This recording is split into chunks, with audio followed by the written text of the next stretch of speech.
Je suis Diane Deluiker, je suis coprésidente de l'association Ligams à Ibos. Donc cette association Ligams, c'est une association de parents d'élèves qui s'est créée il y a à peu près 5 ans avec l'envie de créer du lien entre parents, de créer du lien dans le village et d'où ce nom de Ligams et notamment du lien autour d'une fête qui nous tenait à cœur, c'est le carnaval. Donc on a mis en place ce carnaval et au fil des années, c'est devenu un rendez-vous incontournable du village.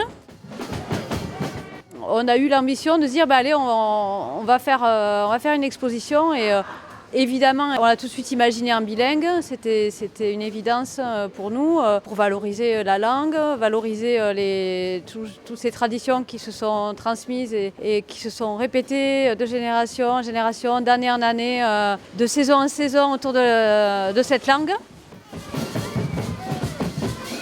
Bon, on avait l'idée et il se trouve qu'à ce moment-là, il y avait l'appel à projet PACEM. Donc pour nous, c'était vraiment une opportunité qu'on a saisie. On a su qu'il y avait cet appel à projet et on s'est dit que peut-être comme ça, on pourrait financer cette exposition qu'on souhaitait de qualité. Donc c'est vrai que c'est l'appel à projet PACEM qui nous a permis de vraiment déclencher le projet.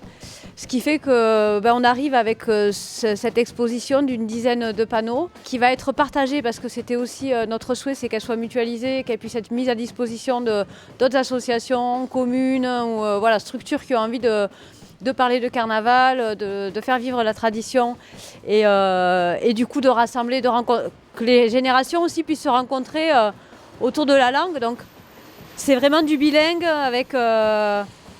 tout est traduit.